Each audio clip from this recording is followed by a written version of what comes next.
And we are live. Howtodunk training, everyone. Thanks to everyone who watched yesterday's podcast. It was my first one, and I've just come up with this cool new idea to upload podcasts to my SoundCloud. For today's podcast, which is episode 2, I'm going to be talking about debunking the supplement industry, what really works and what doesn't. And I have my brother with me, who's been in this game for a while now. He's been training for a few years. He's done a lot of research online and has a lot of experience. So I'll be asking him a few important questions about the supplement industry, and hopefully we can get you guys some good responses, tips, and information that you can apply to your training and lifestyle. So I'm going to start off with, it's a bit dark to see. We're going to start off with protein, which is the most, talked about supplement and how much protein you need, etc., etc. So, first question to do with protein is, how much protein do we really need? Let's say your average guy who's been training for a decent period, 2 years, he wants to start using protein. What's the best recommendation for him? Alright, hey guys, Mike over here. Look, in my opinion, when it comes to protein, your body needs a certain amount, and your individual needs will vary depending on the person, depending on your weight, how often you're training volume. All these factors come into play. So with protein, it's important to calculate the right amount. So I'd say 1 gram per pound of body weight? Yeah, look guys, from my personal experience with protein, I've found that anything more than 1 gram per pound of body weight, and this is proven through studies, the excess is actually not going to do you any extra good. For example, it's just you're basically wasting your money. You're not going to be absorbing it right. You're not going to be absorbing it. That's what I heard. Your body can only absorb a certain amount of protein and actually use it. The rest is actually going to be putting more strain on your kidneys, and it's going to be filtered out. So essentially you're just dumping your money down the toilet if you're overdoing it with the protein. And look, in my case, at the moment, I'm getting more than enough protein through my diet, so I haven't actually been using supplementation for protein recently. Look, if you're a guy that is struggling to eat enough protein, then a protein supplement definitely will help you, reach your target for protein for the day. So, So you said 1 gram? 1 gram per pound of body weight. That's a rough estimate, I guess. Roughly, if you're someone that's training 3 to 5 days a week, might need a little bit more. Yeah, that's how much you need. You're not gonna need more than that. Sweet. From my personal experience, I found that when I went overboard with that, it's just resulted in irritating the bowel and no extra gains. Yeah, basically, it's definitely hasn't made any difference. And this is over years of experience and training. Just a follow-up question: what brands would you recommend in your opinion? For protein, I wouldn't go specifically. I know Optimum Nutrition Whey is very talked about. That's very commonly. That one is highly marketed. What I'd do when it comes to protein, I'd look for a good clean source of pure whey protein isolate. So I'd look at the back label there and make sure it's clean whey isolate. It's also a good thing to know which source you're getting it from, and do some research and see some independent test results to make sure what you're getting is actually that much protein as it states there. It's been independently tested by a lab, and also that you're not getting a bunch of heavy metals and other kind of nasty stuff in there that you don't want. Yeah, definitely don't want that. Yeah, sweet. So that sums it up with protein. Hope you guys got a lot out of that. We're going to move on to creatine, because Mike spoke about creatine being one of the only really researched supplements. That's correct. Yep. And studied. So what's your views on creatine? You talk very highly of creatine. Yeah, some people talk a lot about, it's going to bloat your muscles, going to give you too much water and stuff. That's the negative stigma I heard, but I've never used it, so I'm going to take it from someone who's used it and has had experience with it. So what's your opinion on creatine? Yeah, look, with creatine, from my experience, I've been using creatine for the last few years, on and off, not using it continuously for over a year. But I'd say from my on and off experience with creatine, there's that highly talked about method of so-called loading creatine, where you're taking 5 grams of creatine 5 times per day. So for the first week you're loading 25 grams of creatine, and as I said guys, this is just from my personal experience. That loading method, it'll saturate your muscles faster, and you'll reach that saturation level that you want in 1 week versus 3 weeks if you're just taking the teaspoon 5 grams of creatine per day. But from my experience, it caused more harm than good. a lot more bloating, gastrointestinal stress. So if you guys are like me, I'd say give it a go, see what suits you.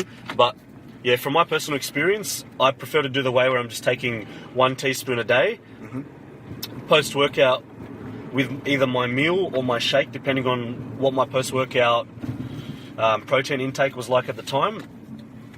And that's what I found to be optimum for me. That worked a lot better for me and avoided all that, extra stress on my bowels and extra bloating and all these things that creatine has a negative stigma for. So yeah, definitely.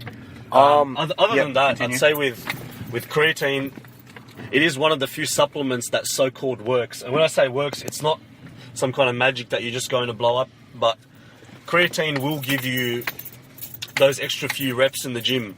It does have a noticeable effect, and it does actually. It's been researched through studies to increase lean body mass in athletes as well as elderly people, and it's got a bunch of other benefits, cognitive and health benefits.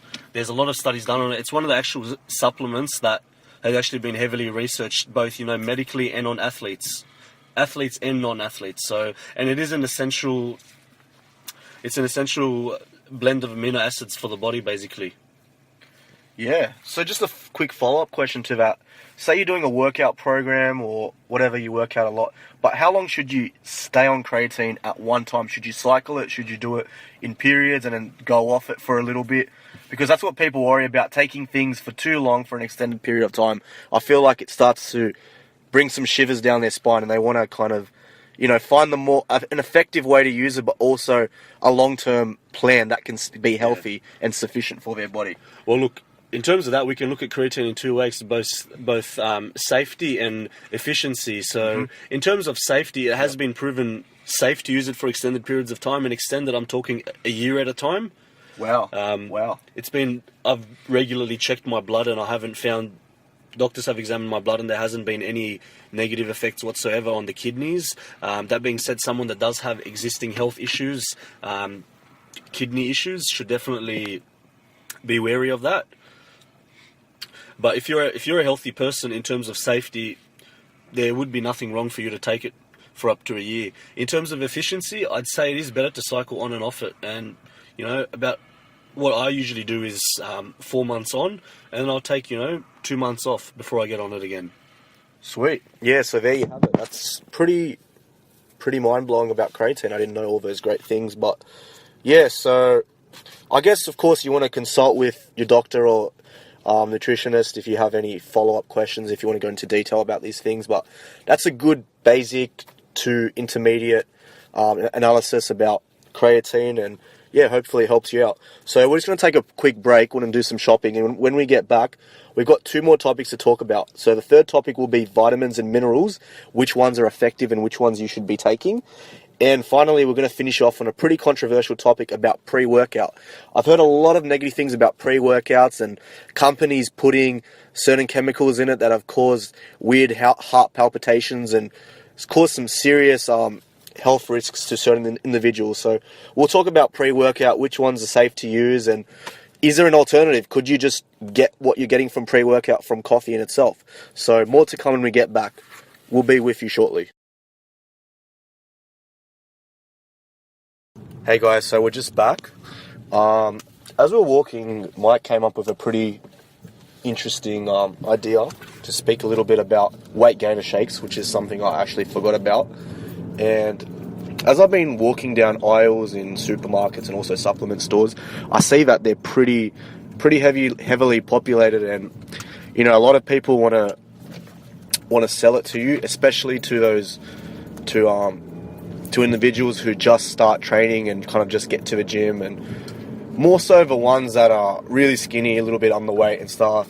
Automatically, people at supplement stores say, hey, take these weight gainer shakes. And not just that, even online. So they're pretty commonly talked about, but they're not that great after all. There's a lot of downsides to them and a lot of unnecessary extras that are actually put in these products. So I'll give it to Mike for a bit, and he'll tell you a bit about these products and why he recommends personally to just get your calories off meals and to avoid taking these weight gainer shakes. So, what's your view on these weight gainer shakes? You spoke a bit about them before. Hey guys, look, with these weight gainer shakes, the whole point of them is certain people are not able to eat enough of their calories, so they'll drink their calories as another way of getting it in because they don't have the appetite to actually eat them. What I'd suggest is, if you're trying to gain weight, rather than focusing on, eating lots of chicken and broccoli, which is not going to add up very much in calories, but it is going to make you very full. You're going to be full if you're eating a lot of chicken and broccoli. All these clean so-called bro foods, they're going to make you full, but you're not going to get your calories in, and they're going to actually stop you from eating other foods which are dense in calories. So what I'd do is I'd base my meals around calorie-dense foods, all right? Such as, have some fatty steak with some eggs and keep the fucking yolk in there. Don't throw out the yolk. Eat the entire thing, all right? This is where you're going to get your calories from to gain weight and mass. Now, the weight gainer shakes, they're just basically an overpriced protein powder, all right? It's protein mixed with lots of sugars in there, basically. It's overpriced. You're wasting your money. Yeah, I definitely agree. And they are quite hard on your digestion too. So what I'd suggest is... And these are probably the same people who are taking protein and creatine too. Like, just think about what all these things can do to your bowel and digestive system. I wouldn't be mixing too many products in one. The thing with these weight gainer shakes is it'll be a mixture of protein, creatine, a lot of carbs too. Lots of carbs from simple sugars, stuff like this, but they'll charge you a ridiculous amount rather than if you buy your whey separately, buy your creatine separately, which, by the way, guys, creatine is dirt cheap.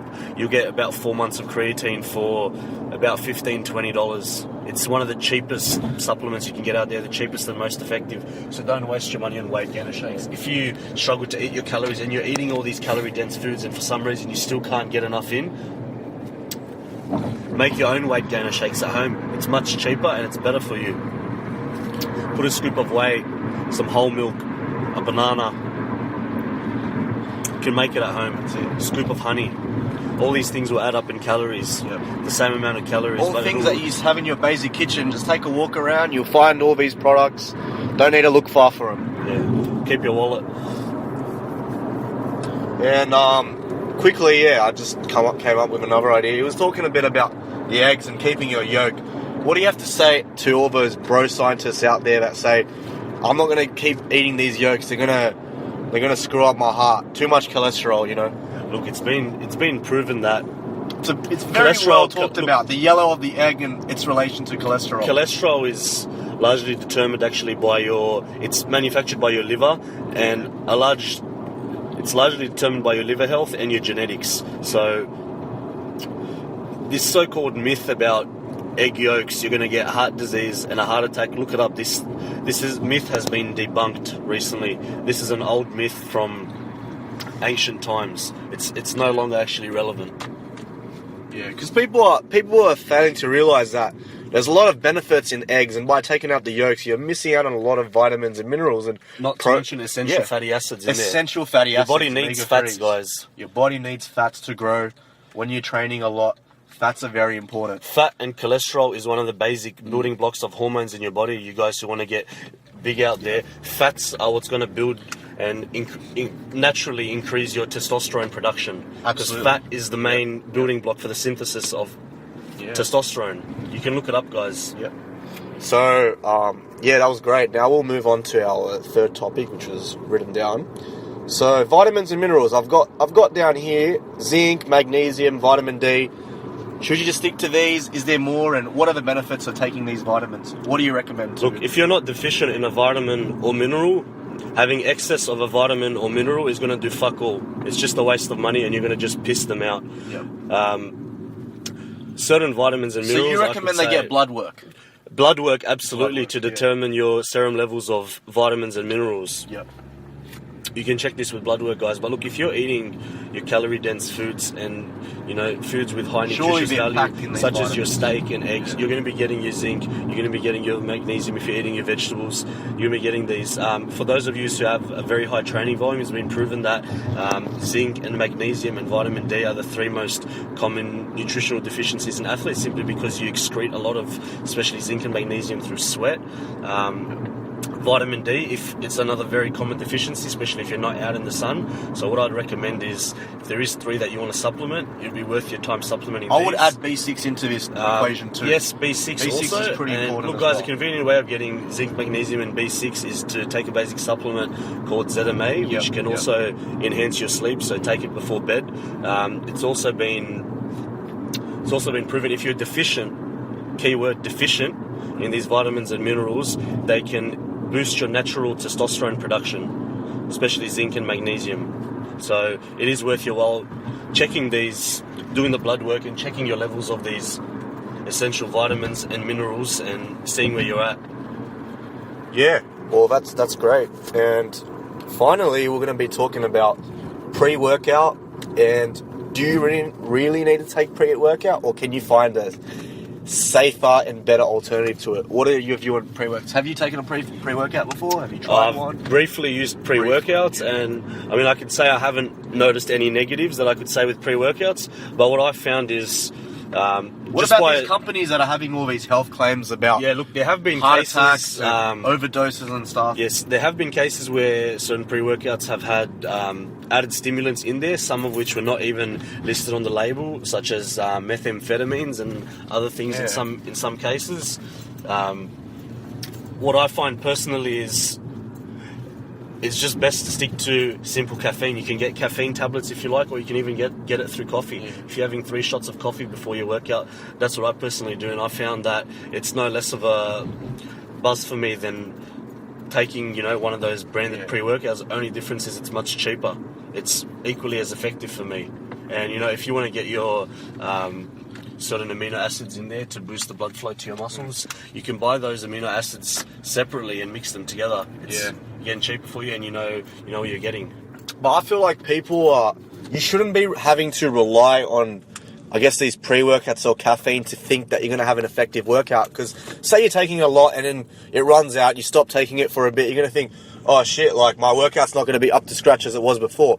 But I don't think it's always true. Like, your energy level is going to vary from day to day. Yeah, sure, a bit of caffeine in the morning will give you a boost. But at the end of the day, it's more about what kind of work you want to put in and how hard you want to train. It's more about like your own self-motivation. These stimulants, I guess, help to some degree. But if you don't really have a passion for training, if you don't want to do those heavy squats and scream a bit and really put the energy into the work, you're better off just not wasting your money and time taking these things. So I think for these things to be very effective, you need to combine them with your own self-will and motivation to train. What do you think? Is that a fair enough statement? Undoubtedly, your drive and self-will to train is number one. Also, another thing which can impact your energy levels is your lifestyle. How much sleep are you getting? Absolutely, yeah. Are you getting enough calories? Look at all these other external factors before How you long start. are you training for? Are you overtraining? Yeah. It's not just you could say, there's no such thing as overtraining, but it's under recovery. Yeah. Are you not recovering enough? Yeah, and that's something we'll definitely talk about in the next few podcasts. We'll talk about training, we'll break it down, we'll talk about diet. So, thanks to everyone for tuning into. Hopefully I gave you some good advice. Hopefully me and Mike gave you some great advice on the supplement industry, what to take, what's effective, and quite frankly, what you are better off just not taking and wasting your money on. So, thanks to everyone who tuned into the podcast. I have a lot more of these coming. This one's episode 2. I'll post a link in the description soon. I'm hoping to upload this one in a few days, so you guys will see that. And make sure to tell your friends and family and anyone who's into training, who wants motivation, who wants to increase their vertical jump, or just simply become a better person in life. Tell them about my podcast. It's called the Elevate Podcast. Capital ELEVATE followed by podcast, and then in brackets at Howtodunk, because there's another few podcasts on SoundCloud which have a similar name, but that's how you find mine. I'll put plenty of links in the descriptions, and hope you all have a good day.